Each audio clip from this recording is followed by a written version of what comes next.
Halo, nama saya Cindy Marcella Berusumbiring dengan NIM 22031420119. Di sini saya akan menjelaskan tentang pengertian, fungsi, dan perencanaan dan desain pembelajaran. Yang pertama itu ada pengertian desain pembelajaran. Desain pembelajaran merupakan proses sistematis pengembangan paket pembelajaran menggunakan teori belajar dan teori pembelajaran untuk menjamin terwujudnya pembelajaran yang berkualitas. Proses yang dimaksud termasuk analisis kebutuhan dan tujuan belajar siswa, pengembangan sistem penyampaian untuk mencapai tujuan tersebut. Desain pembelajaran menurut istilah dapat didefinisikan yang pertama itu ada menurut Ray Gelut, yaitu proses untuk menentukan metode pembelajaran yang baik dilaksanakan agar timbul perubahan pengetahuan dan keterampilan pada diri pembelajar ke arah yang dikehendaki. Yang kedua menurut Briggs, yaitu rencana tindakan yang terintegrasi termasuk komponen tujuan, metode, dan kesimpulan untuk memecahkan masalah atau memenuhi kebutuhan. Yang ketiga ada menurut Sills dan Ritchie, yaitu proses untuk merinci kondisi untuk belajar dengan tujuan makro untuk menciptakan strategi dan produk, dan tujuan mikro yaitu untuk menghasilkan pelajaran atau modul atau suatu prosedur yang terdiri dari langkah-langkah di mana langkah-langkah tersebut di dalamnya terdiri dari analisis, penyusunan, mengembangkan, menerapkan, dan menilai hasil belajar. Yang keempat itu ada menurut Morrison, Ross, dan Kemp, yaitu suatu proses desain dan sistematis untuk menciptakan pembelajaran yang lebih efektif dan efisien serta membuat kegiatan pembelajaran lebih mudah, yang didasarkan pada apa yang kita ketahui mengenai teori-teori pembelajaran, teknologi informasi, analisis sistematika, penelitian dalam bidang pendidikan, dan metode-metode manajemen. Istilah pengembangan sistem instruksional dan desain instruksional sering sama atau setidaknya tidak dibedakan secara tegas dalam penggunaan, meskipun menurut arti katanya ada perbedaan antara desain dan pengembangan. Desain pembelajaran lebih memperhatikan pada pemahaman, pengubahan, dan penerapan metode-metode pembelajaran. Yang kedua itu ada pentingnya desain pembelajaran. Tujuan desain pembelajaran yaitu adalah mencapai solusi terbaik dalam memecahkan masalah dengan memanfaatkan sejumlah informasi. Menurut Morrison, Ross, dan Kemp, terdapat 4 komponen dasar dalam perencanaan desain pembelajaran, yaitu yang pertama, untuk siapa program ini dibuat dan dikembangkan. Yang kedua, Anda ingin siswa atau peserta ajar belajar tentang apa, itu sama dengan tujuan. Yang ketiga itu ada strategi pembelajaran, isi pembelajaran seperti apa yang paling baik untuk diamati. Yang keempat ada prosedur evaluasi. Yang kelima peran desain pembelajaran. Yang keenam agar belajar dapat efektif. Yang ketujuh agar tersedia atau digunakan sumber belajar. Yang kedelapan agar dapat dikembangkan kesempatan atau pola belajar. Dan yang kesembilan agar belajar dapat dilakukan siapa saja secara berkelanjutan. Selanjutnya ada fungsi desain pembelajaran. Fungsi desain pembelajaran ada 10. Yang pertama itu meningkatkan kemampuan pembelajaran. Yang kedua menghasilkan sumber belajar. Yang ketiga mengembangkan sistem belajar mengajar. Yang keempat mengembangkan organisasi menjadi organisasi belajar. Yang kelima sebagai petunjuk arah kegiatan dalam mencapai tujuan. Yang keenam sebagai pola dasar pembantuan dan berwenang bagi setiap orang yang tidak terlibat dalam kegiatan. Yang ketujuh sebagai baru kerja bagi setiap unsur, baik guru maupun murid.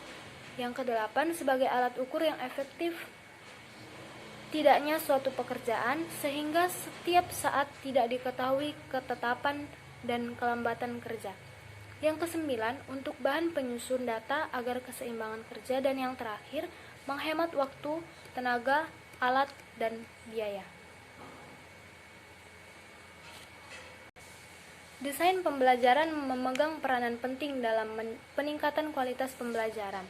Hal ini dimungkinkan karena desain pembelajaran seorang desainer, dalam hal ini adalah guru, memiliki peran penting dalam merumuskan pembelajaran yang ingin dicapai. Yang kedua yaitu ada pengertian perencanaan pembelajaran.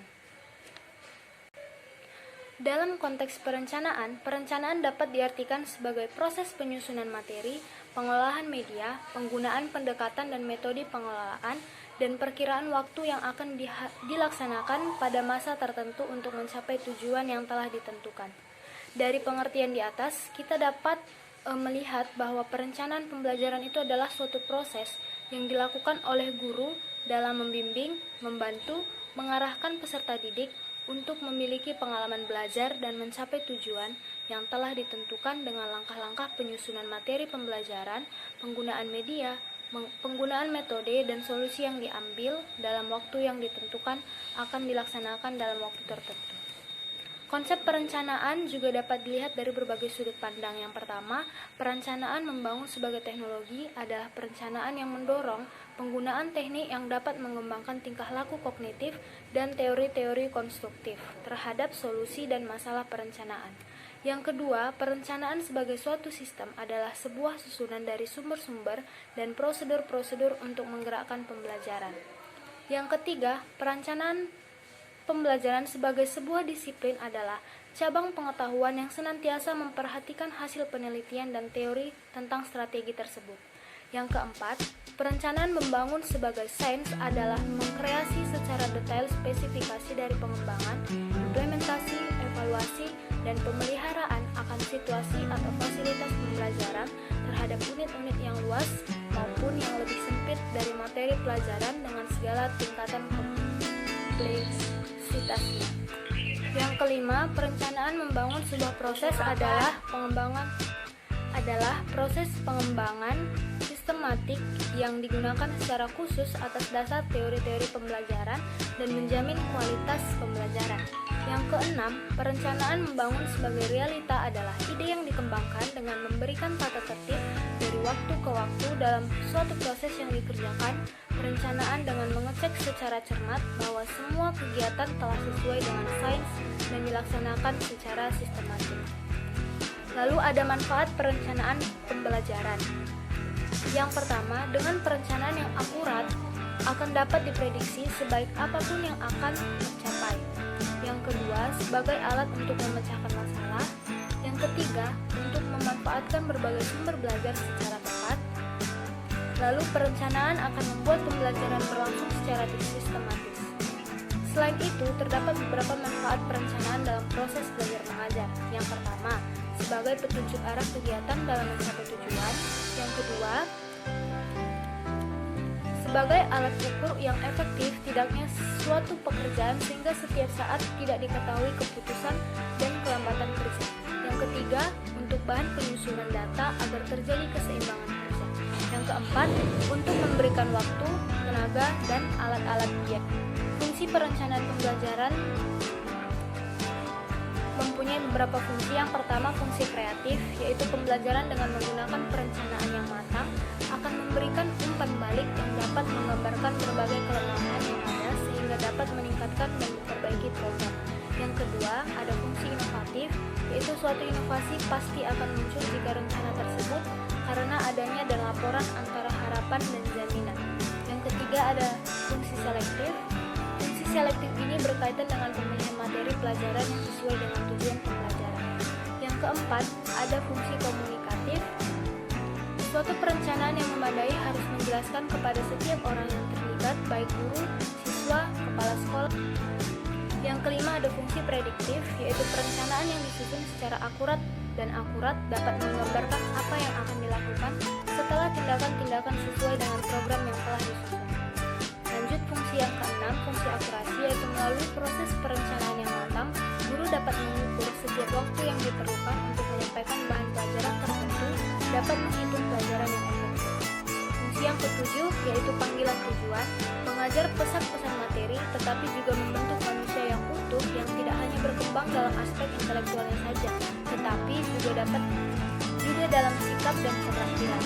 Fungsi yang kedelapan, yaitu fungsi kontrol, mengontrol pencapaian siswa dalam mencapai tujuan merupakan bagian yang tidak dapat diandalkan dalam proses pembelajaran. Selanjutnya, kesimpulan. Desain pembelajaran merupakan proses sistematis pengembangan paket pembelajaran menggunakan teori belajar dan teori pembelajaran untuk menjamin terwujudnya pembelajaran yang berkualitas.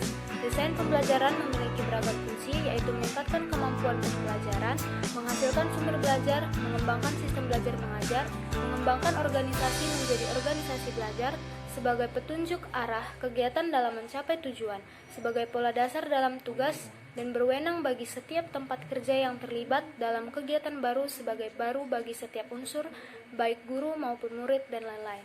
Sekian yang bisa saya jelaskan, terima kasih.